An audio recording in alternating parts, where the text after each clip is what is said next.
오늘 느헤미야 7장 1절부터 4절까지 말씀을 봉독하겠습니다. 말씀 봉독 끝나고 나면 아멘으로 화답하고 자리에 앉으시기를 바랍니다.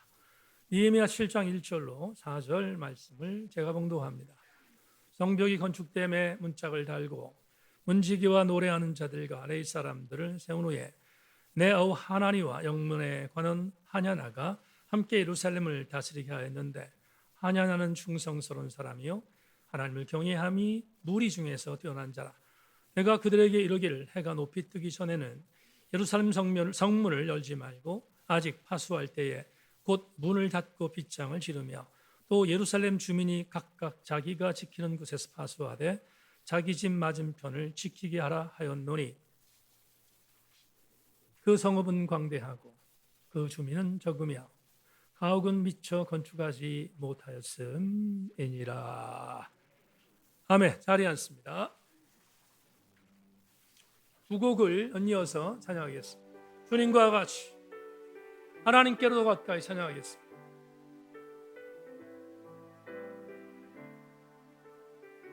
주님과 같이,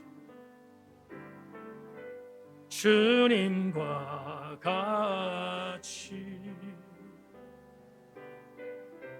내 마음 만지는 분은 없네. 오랜 세월 찾아 난 알았네. 내겐 주밖에. 다시 한번 주님과 같이 고백합니다.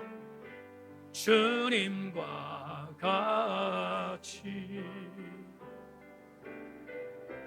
내 마음 만지는 분은 없네. 오랜 세월 찾아 난 알았네. 내겐 주밖에 아멘 아멘.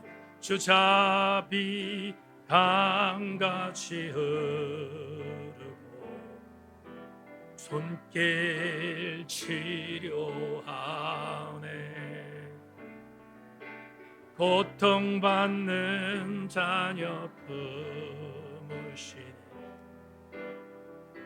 주밖에 없네. 주님과 같이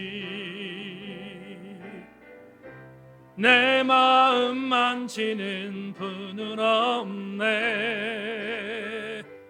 오랜 세월 찾아 난 알았네.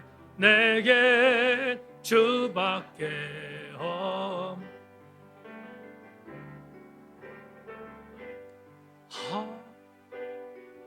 함께로 더 가까이 갑니다.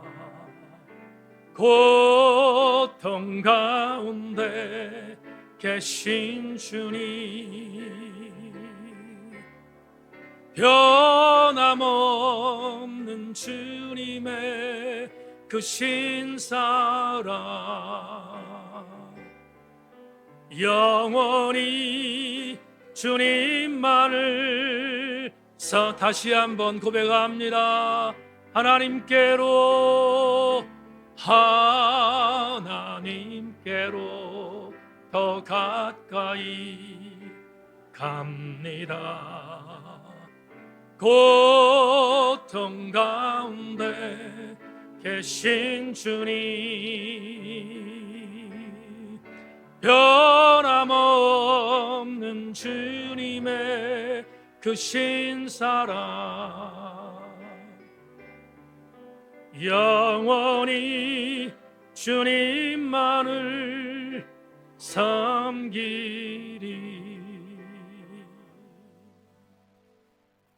옥석이에 무더움이 우리에게 몰려와 우리 육신적인 부분을 지치게 하고 영적인 부분도 무감각하게 만드는 시기가 도래했지만, 영육의 고통 가운데 계신 주님이 우리에게 오셔서 우리를 안아주시면 우리는 이길 수 있음을 믿고 우리 교우들 오늘 말씀으로 위로받게 하시고 교훈받게 하셔서 내 마음 만지는 분 주님밖에 없음을 인식하고 감사하는 마음으로 예배당을 빠져나가게 하여 주옵소서. 하나님, 현장은 녹록하지 않지만 주일날 예배당에서 말씀하시는 하나님은 월요일부터 토요일까지도 여전히 우리와 함께 하신 하나님 것을 믿고 우리 모두 현장에서 의기소침되지 않게 하시며 넉넉히 로마서 8장 31절 이후에 기록된 말씀처럼 만일 하나님이 우리를 위하시면 누가 우리를 대적하리요 하신 말씀 그대로 이기게 하여 주옵소서. 오늘 말씀이 들려지게 하시되 우리 모두의 심장을 타격하게 하여 주옵소서. 예수 그리스도의 이름으로 기도하옵나이다. 아멘. 한 번 더 인사합시다. 말씀에 기대고 오십시다. 말씀에 기대고 오십시다.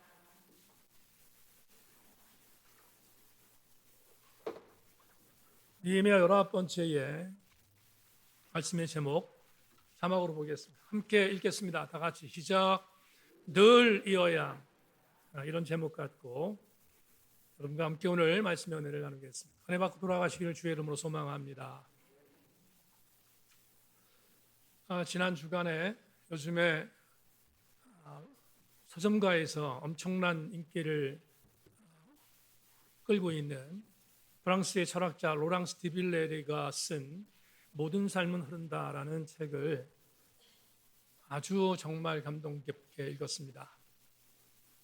조만간에 글감을 서평으로 써서 홈페이지에 남기겠지만 독서 중에 제게 임했던 여러 가지의 감동들 중에 한 챕터를 여러분들에게 소개하며 설교를 시작하겠습니다.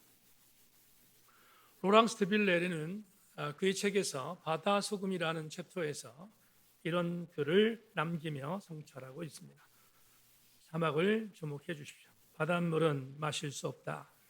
소금이 들어있기 때문이다. 바다 소금은 염소, 나트륨, 황산염, 마그네슘으로 이루어져 있고 바닷물에는 1리터당 평균 35.5g의 소금이 들어있다. 바다에 소금이 생긴 것은 약 40억 년 전이다. 세상이 첫 아침을 맞은 날, 그러니까 지구가 탄생할 날부터다. 당시에 엄청 많았던 화산에서 수증기, 가스, 염소, 황산이 계속 품어져 나왔다. 우리가 상상하지 못할 정도로 공기에서 독특한 냄새가 났을 것이다. 이후 약 수천 년 전에 바다가 생겨나면서 공기에서 배출된 혼합물들이 아래로 쏟아지며 바닷속에 녹아들었다. 이렇게 해서 바다에 소금이 생겼다. 이 글을 인용하기에 앞서서 많이 고민했습니다. 왜냐하면 목사님, 바다를 주님이 창조하셨지 이렇게 만들어졌습니까? 이렇게 항의할까 봐 많이 고민했습니다. 전제하겠습니다. 사회과학적으로, 자연과학적으로 철학자가 접근한 해석이다. 그렇게 양해해 주기를 부탁합니다. 목사님, 그래도 못 믿겠습니다. 어쩔 수 없습니다. 분명한 사실은 자연과학적으로 설명한 이 내용을 제가 인용한 이유는 바닷물을 누가 만들었는가? 저는 믿습니다.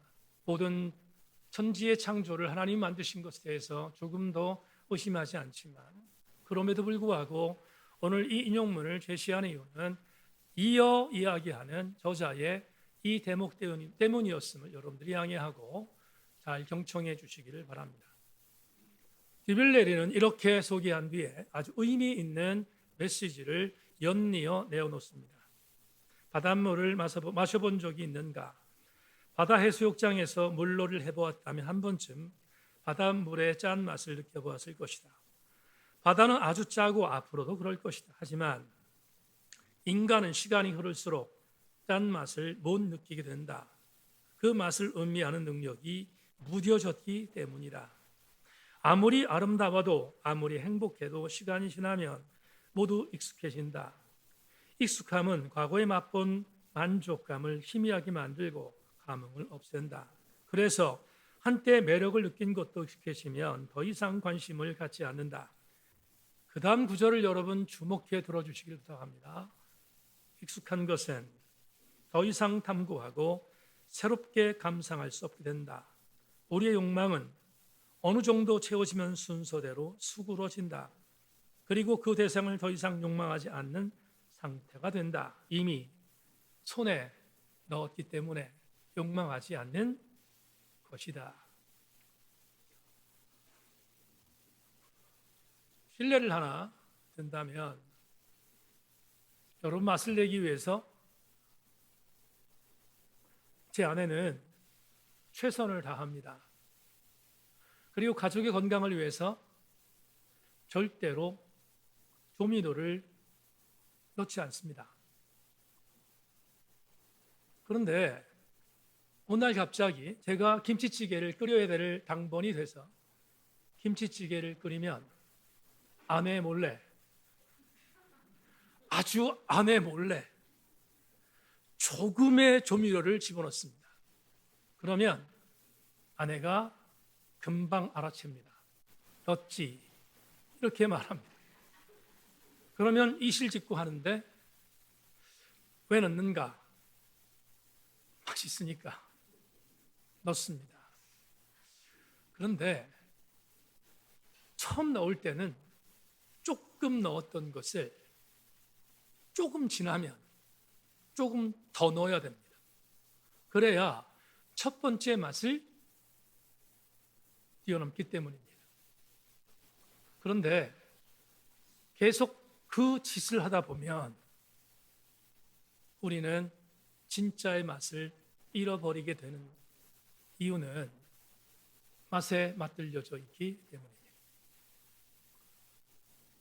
디빌레르가 이렇게 말합니다. 우리는 언젠가 짠맛을 잃어버릴 때가 올 것이다. 의미 있게 받았습니다. 왜냐하면 짠맛에 대한 풍미를 잃어버리는 이모저모의 과학적인 만능 시대가 되었기 때문입니다. 그런데 디빌레르는 이 글을 소개한 뒤 중요한 한 가지의 의미를 우리에게 제공하고 있습니다. 맛을 잃어버리면 그 맛을 잃어버린 이유는 한 가지이다. 그건 무뎌졌기 때문이다 라고 표현합니다. 전적으로 동의합니다.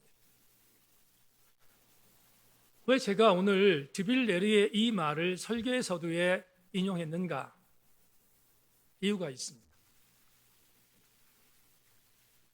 작가는 짠맛을 예로 들었지만 아주 엇비슷한 것이 우리 성도들에게도 있기 때문이라고 동의했기 때문입니다. 그건 뭘까? 우리가 너무나 잘 알고 우리가 너무나 익숙하게 쓰는 은혜입니다. 여러분, 첫 번째의 사랑과 첫 번째 찾아오셨던 하나님의 은혜를 기억하십니까? 오늘 오후 예배 때 첫 번째로 찾아오신 예수 그리스도의 그 찾아오심이 사도 바울에게 얼마나 엄청난 감격인지를 나누겠지만 우리에게 찾아오신 첫 번째로 오셨던 주님의 은혜를 여러분 기억하고 계십니까? 저 역시 그렇습니다. 오늘 설교의 마무리할 때 말씀을 드리겠지만 저도 처음 찾아오셨던 주님의 그 사랑을 결코 잊을 수가 없습니다. 그런데 우리는 왜 그 첫사랑에서 그 감동이 여전히 진행되고 있지 않습니까? 그 이유가 무엇입니까? 그 이유는 다른 이유 때문이 아니라 무뎌졌기 때문입니다. 오늘 우리 교우들과 함께 은혜를 복귀하며 한번 생각해 보려고 하는 것은 본문이 우리에게 제시하고 있는 영적 감동입니다. 이제 본문으로 여행을 떠나보겠습니다. 은혜라고 하는 것은 오늘 본문이 어떻게 지켜야 하는지를 우리에게 제시하고 있는데, 우리는 2주 전에 니에미야 6장 15절 말씀을 함께 묵상했습니다. 니에미야 6장 15절 이렇게 말씀하고 있습니다. 성벽 역사가 52일 만에 엘루월 25일에 끝났다. 성벽 역사가 52일 만에 엘루월 25일에 끝났다. 2주 전 여러분에게 이렇게 말씀드렸습니다. 엘루월 25일은 서력으로 말하면 BC 445년 10월 27일인 것을 말씀드렸습니다. 445년 10월 27일 이전 52일 전이면 445년 8월 11일이 될 것입니다. 불과 두 달이 못 되는 52일 만에 성벽을 재건하는 엄청난 일이 벌어졌습니다. 누가 뭐라 하더라도 기적이요, 은혜입니다. 그런데 이 기적과 은혜가 임한 뒤, 이 기적과 은혜가 어떻게 임했는지 우리는 지난 설교를 통해서 이미 살폈습니다. 하나님의 전적인 개입하심의 은혜, 다 같이 아멘. 그러나 그것만이 아니라 또 하나, 하나님의 그 전적인 개입하심을 따라 함께 순종하며 달려갔던 탁월한 리더십을 갖고 있었던 니에미야의 합작품으로 인하여 50일이라는 짧은 시간에 엄청난 기적을 일으켰으며, 그 은혜가 곧바로 우리 예루살렘에 거주하던 이스라엘 백성들이 임했다는 사실을 우리는 지난 시간 동안 함께 살폈습니다. 이런 은혜가 있은 뒤 느헤미야는 어떻게 후속 반응을 했는가 주목할 필요가 있습니다. 이걸 전제하며 후속 프로그램, 어떻게 일을 했지 하는 내용에 대한 부분을 다시 한번 전체적으로 빠른 속도로 여러분들에게 읽어드립니다. 오늘 본문을 다시 한번 복기하겠습니다. 성벽이 건축됨에 문짝을 달고 문지기와 노래하는 자들과 레위 사람들을 세운 후에 네오 하나니와 영문에 관한 하나냐가 함께 예루살렘을 다스리게 하였는데, 하냐나는 충성스러운 사람이요 하나님을 경외함이 무리 중에 뛰어난 자라. 내가 그들에게 이르기를 해가 높이 뜨기 전에는 예루살렘 성문을 열지 말고 아직 파수할 때에 곤문을 닫고 빗장을 지르며 또 예루살렘 주민이 각각 자기가 지키는 곳에서 파수하되 자기 집 맞은편을 지키게 하라 하였노니 그 성읍은 광대하고 그 주민은 적으며 가옥은 미처 건축하지 못하였음이니라. 이제 이 본문을 통해서 어떤 일이 벌어졌는지를 살펴보겠습니다. 오늘 1절부터 4절까지 본문을 보면 느헤미야가 대단히 구체적으로 성벽 재건 이후에 어떻게 반응했는지를 보여주는 중요한 단서들이 몇 가지 나옵니다. 먼저 2절을 보겠습니다. 2절을 보시면 내 아우 하나니와 영문에 관한 하냐냐가 함께 예루살렘을 다스리게 하였는데, 하냐냐는 충성스러운 사람이요 하나님을 경외함이 무리 중에서 뛰어난 자라. 여러분, 느헤미야가 제일 첫 번째 했던 일은 사람을 세우는 일이었습니다. 어떤 사람을 세웠는지 이 절은 우리에게 말합니다. 한 사람은 하나니고 또 한 사람은 하냐냐입니다. 여러분, 히브리어 원어 성경을 보면 이 두 사람의 이름은 동음이어로 나옵니다. 다시 말하면 똑같은 이름이라는 뜻입니다. 이 두 사람의 이름을 번역하면 야훼는 자비하시다라는 뜻입니다. 다시 말하면 이 두 사람은 야훼 신앙을 갖고 무장한 사람이며, 이미 공부했던 것처럼 첫 번째 나온 하나니는 아우입니다. 느헤미야에게 예루살렘 성벽을 먼저 갔다 와서 성벽이 불탔다는 보고를 하자 느헤미야의 마음을 불질렀던 동생 하나니입니다. 우리는 이 하나니를 이미 알고 있습니다. 그런데 두 번째, 하냐냐는 오늘 본문에 처음 나옵니다.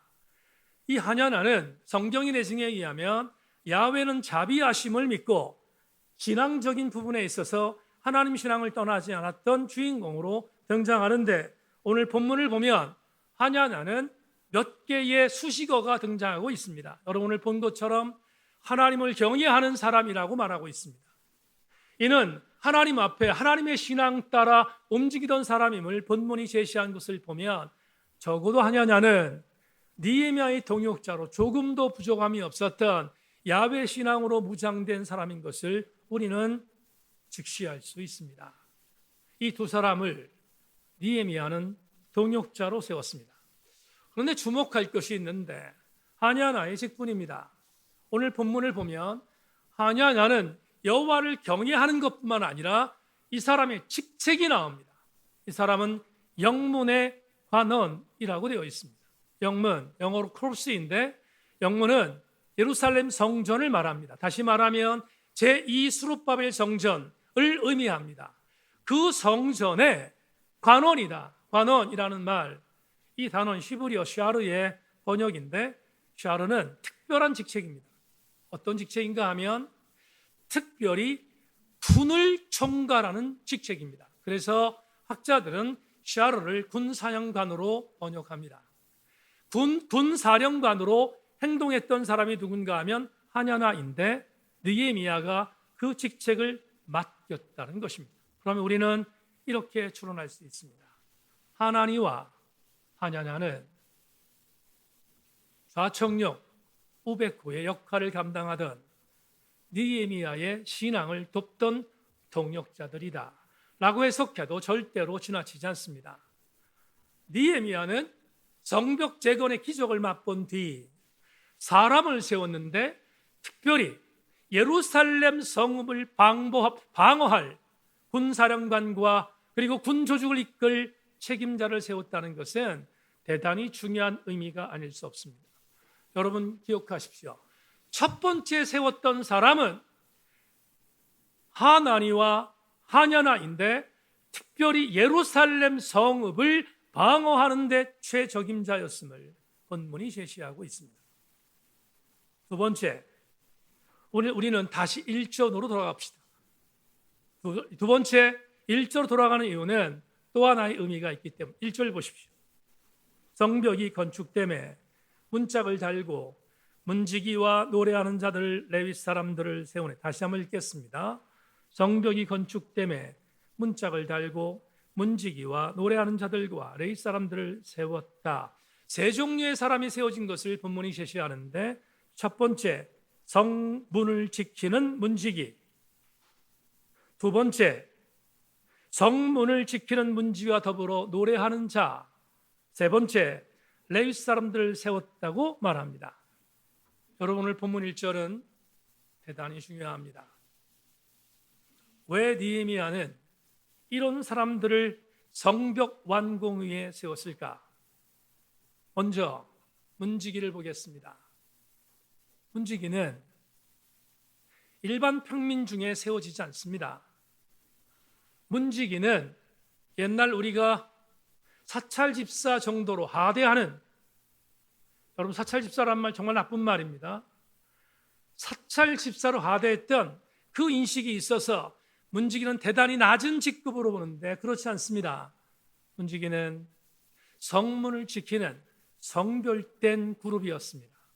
그래서 가능하면 레위 사람 중에 세웠습니다. 대단히 중요한 직책인 것을 여러분 우리는 인정해야 합니다. 두 번째, 노래하는 자들입니다. 노래하는 자는 말할 것도 없이 성가대원입니다. 히브리 원문에 슈르라고 되어 있는 노래하는 자들은 남녀를 구별하지 않습니다. 남녀 모두 중에 성별 차별하지 않고 노래할 은사를 갖고 있는 사람을 세웠음을 다시 느헤미야서는 우리에게 보고합니다. 그리고 마지막 세 번째, 레위 사람들입니다. 말할 것도 없이 제사를 드리는 사람들입니다. 그러면 우리는 1절에서 대단히 중요한 의미를 만날 수 있습니다. 왜 느헤미야는 이 세 사람을 세웠을까? 그 이유는 예루살렘 성벽을 재건한 목적이 제사를 회복하기 위함이었음을 우리에게 알려주고 있습니다. 이렇게 정리합시다. 생교회 지체 여러분, 내가 하나님의 교회에서 예배하는 사람으로 세워졌다는 것은 성도가 가질 수 있는 가장 큰 축복인 것을 명심하기를 주의 이름으로 소망합니다. 느헤미야는 수많은 공격과 어려움이 있었지만 이렇게 조각했습니다. 제사를 드리는 사람들을 세웠고, 제사를 드리는 것뿐만 아니라 그는 예루살렘 성전을 다시 누군가의 공격에서 보호하기 위하여 철저하게 군사적인 대비까지 했음을 본문이 제시하고 있다면 어떤 목사님의 설교처럼 이렇게 해석할 수 있습니다. 느헤미야는 성벽 재건의 기적을 맛본 뒤, 그 은혜를 맛본 뒤 전방과 후방을 동시에 민감하게 방어했음을 우리는 오늘 본문을 통하여 다시 한번 인식할 수 있습니다. 그렇다면 우리는 이상의 본문을 통하여 오늘 주일에 주시는 설교의 레마를 받을 수 있습니다. 지금 느헤미야가 우리에게 이 본문을 통하여 보고함을 통해서 우리에게 주는 영적인 레마는 무엇일까? 자막 보겠습니다. 예배 나오신 교우 여러분, 지난 세월 동안 여러분에게 주어진 은혜와 승리를 잃어버리지 않기를 주의 이름으로 소망하고, 그러기 위하여 민감하게 감각하기를 축원합니다. 내게 주어진 은혜와 내게 주어진 승리는 그냥 주어진 것이 아니라, 내게 주어진 승리와 내게 주어진 은혜는 하나님의 직접적인 간섭하심과 그리고 교회를 이끌고 있는 수많은 리더들의 아름다운 리더십이 합쳐져서 하나님의 교회가, 하나님의 아름다운 공동체가 이루었다는 사실을 망각하지 않기를 소망하고, 우리 세인교회도 예외가 아님을 기억할 수 있기를 소망합니다. 그러려면 우리는 오늘 명심해야 합니다. 이 은혜와 승리를 감각해야 합니다. 무뎌지지 말아야 합니다. 감각하여 무뎌지지 않도록 하는 것이 오늘 우리에게 얼마나 중요한 신앙적인 도전인지를 오늘 설교를 통하여 다시 한번 나누기를 소망합니다. 오늘 본문의 1절과 2절을 여러분에게 소개했습니다. 느헤미야가 이렇게 정신적으로 정말로 민감하게 감각할 수 있었던 이유는 뭘까?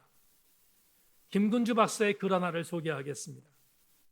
6장의 마지막은 유다의 귀족들이 도비에와 결혼관계를 비롯해서 단단하게 연결되어 있었고, 성벽 공사 내내 도비아에게 정보를 빼돌릴 뿐 아니라 느헤미야를 위협했다.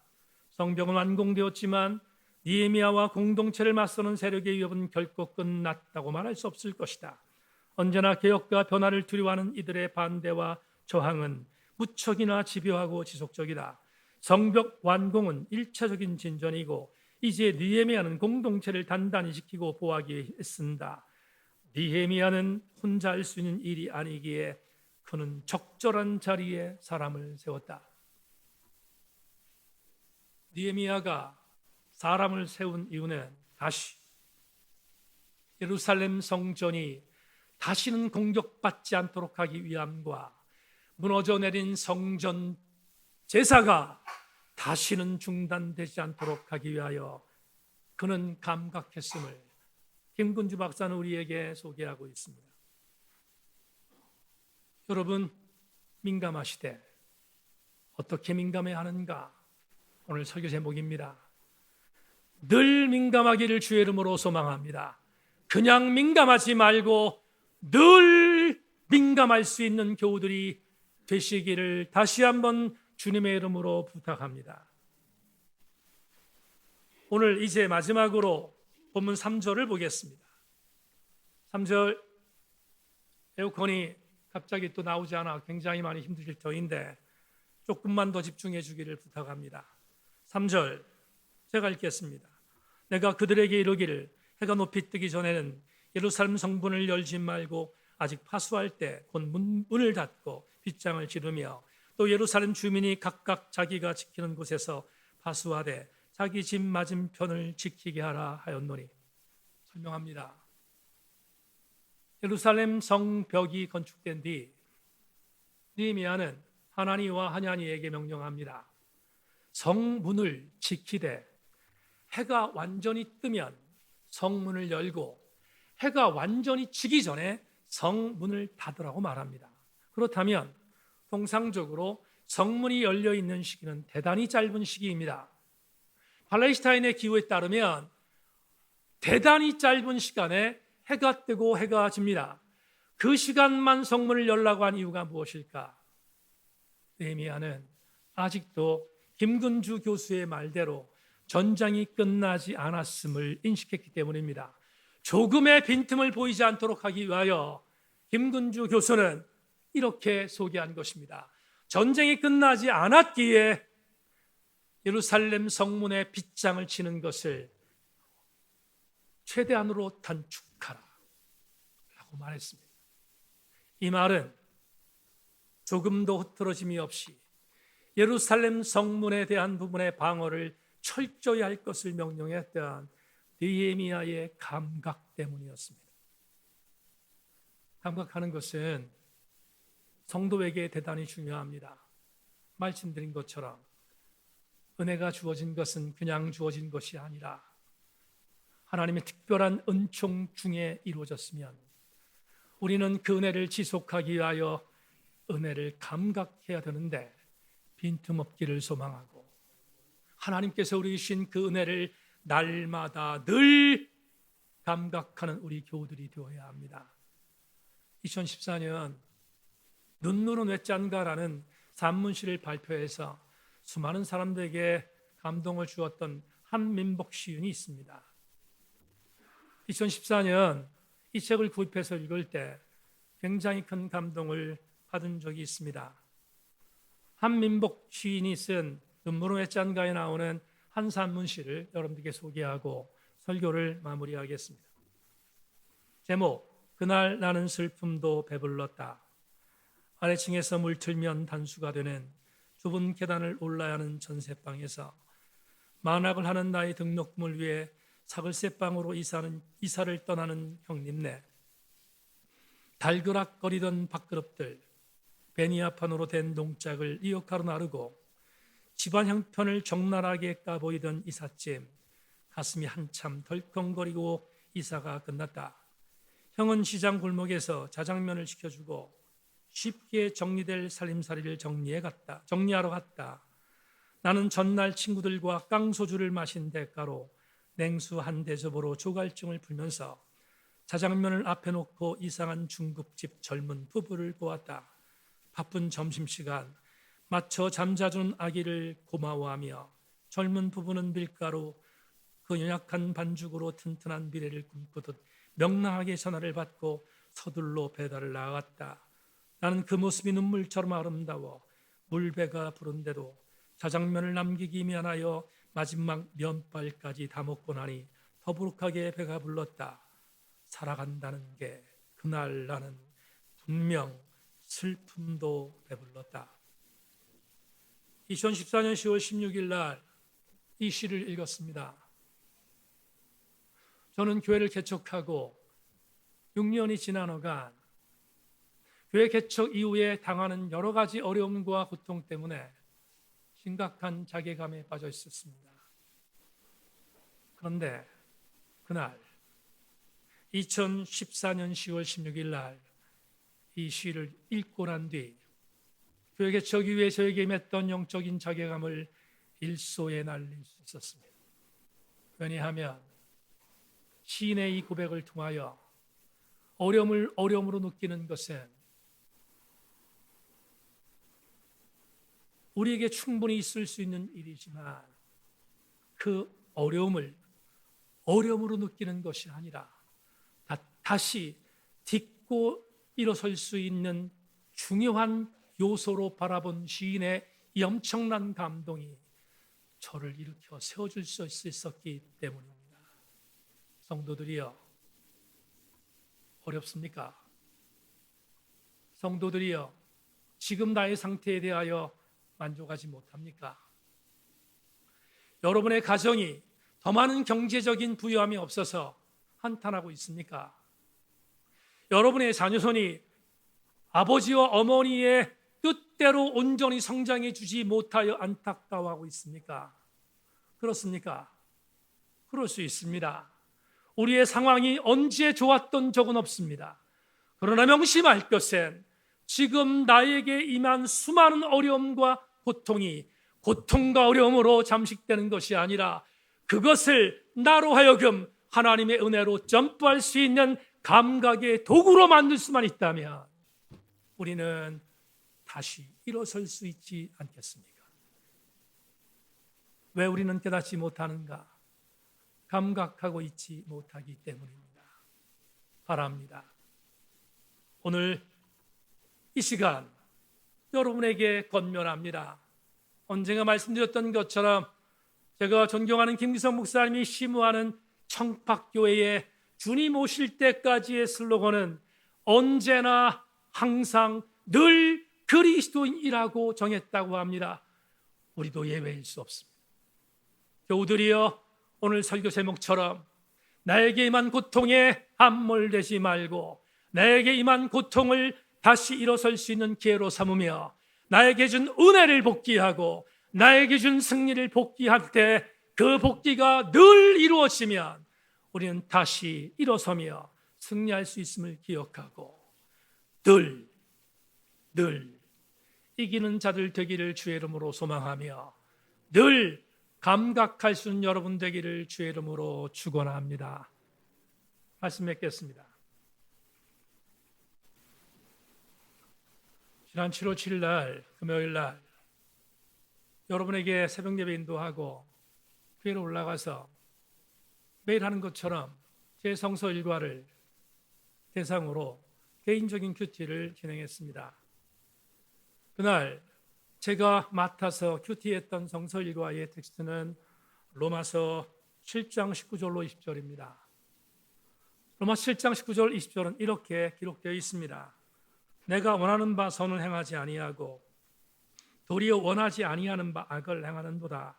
만일 내가 원하지 아니하는 그것을 하면 이를 행하는 자는 내가 아니요 내 속에 거하는 죄니라. 이 구절을 그날 성서 일과로 보았습니다. 보통 성서 일과는 5개의 텍스트가 있는데 그날 금요일 저를 타격한 말씀은 이 구절이었습니다. 그리고 이 구절을 읽은 뒤에 큐티 원고에 이렇게 썼습니다. 홈페이지에 올려놓은 글을 여러분에게 그대로 읽겠습니다. 이 고백의 주인공이 바울이라는 데에 그 진정성이 더해진다. 만에 하나 다른 이가 이 고백을 했다면 상투적인 멘트라고 치부할 수 있을 정도의 가능성이 있지만 바울이 토설한 고백이기에 그 말마디에 담겨있는 그 간절함이 다가온다. 또 하나 바울의 이 선언이 마음에 와닿은 이유는 나 또한 그렇기 때문이다. 예외가 아니다. 목사로 이제 전 인생을 살아온 사람으로 지금도 숨길 수 없는 진실은 원하는 바 선은 행하지 않고 도리어 원하지 않는 악을 행하는 자리에 서 있다는 자괴감이다. 목사가 무슨 그리 큰 죄의 자리에 있겠나 싶지만 삶으로 직접 행하는 죄는 아닐지라도 오히려 생각을 지배하는 이성, 마음을 움직이는 감성, 그리고 도저히 변하지 않으려는 의지로 범하는 원하지 않는 죄는 도진개진이다. 아니 더할 수 있다. 유진 피터슨 목사가 일갈했던 말이 생각난다. 감정의 동의어로 쓰이는 믿음은 무의미합니다. 죽은 단어입니다. 하나님에 대한 개인적 헌신을 포함하지 않는 믿음은 무의미합니다. 시시한 감정이기에 그렇습니다. 믿음은 우리의 삶의 모든 것을 포함하는 행위여야 합니다. 믿음은 하나님이 하시는 일을 참여하게 합니다. 목회는 이론이 아니라 삶일진데 살아내는 헌신이 아니라 감정으로 달려왔던 내 인생의 한 부분을 지울 수만 있다면 지우고 싶다. 목사로는 레떼르로 인해 더욱 각각의 것들로 치장하고 무장하여 하나님을 향한 순백의 헌신을 드려 함에도 불구하고 저울질하고 감정의 폭으로 재단하고 심지어는 그것이 복음인 양 선포했던 죄를 하나님께 힐문당할 날이 올 텐데 두렵다. 그래서인지 바울의 토설이 오늘 나에게 다이너마이트로 다가와 폭격한다. 그럼에도 불구하고 바라는 것이 있다. 이 폭격에 부디어지지 않는 민감함이다. 매우 아프고 쓰리지만 그날에 그분 앞에 설 때까지 이렇게 폭격당하기를 소망한다. 성도들이여, 담임 목사의 치부를 드러낸 것 같아서 민구스럽지만 솔직한 고백입니다. 여러분 앞에 이렇게 설교하는 담임 목사는 부끄럽지만 그럼에도 불구하고 사실이기에 그대로 읽어드렸습니다. 아무리 부끄러워도 아무리 창피해도 여러분들에게 한 가지 분명히 말씀드릴 수 있는 것이 있습니다. 그것은 하나님이 주신 이 폭격을 절대로 무감각하게 저버리지 않는 기도입니다. 왜냐하면 목회자가 무뎌지면 그때부터 교회는 죽으며 성도도 죽기 때문입니다. 사랑하는 교우들이여, 그날 저는 묵상한 뒤에 하나님 앞에 이렇게 기도문을 적었습니다. 하나님, 깨달음에 있어서 둔감하지 않고 민감하게 하옵소서. 주군이신 하나님, 돌이킴에 있어서 예민하게 하옵소서. 마비되지 않게 하옵소서. 말씀을 맺겠습니다. 여러분, 세인교회 성도로 서신 것을 축하하지만 세인교회 성도로 서서 지금까지 달려온 것이 그냥 이루어진 것이라고 믿는다면 여러분은 정말로 하나님 앞에 책망받을 것입니다. 반면 하나님께서 나로 하여금 세인교회 성도로 세워 세인교회의 성도로 아름다운 사명을 감당하며 주님 오실 그날까지 세인교회 강단을 통하여 선포되는 하나님 말씀을 듣고 무장할 수 있는 은혜를 날마다 감각할 수 있다면 여러분들은 절대로 쓰러지지 않을 것입니다. 설교 제목처럼 영적인 감각에 민감한 것은 늘 이어야 함을 명심하고 영적 감동에서 늘 하나님 앞에 온전히 서는 우리 성도들 전체가 되기를 주님의 이름으로 권면합니다.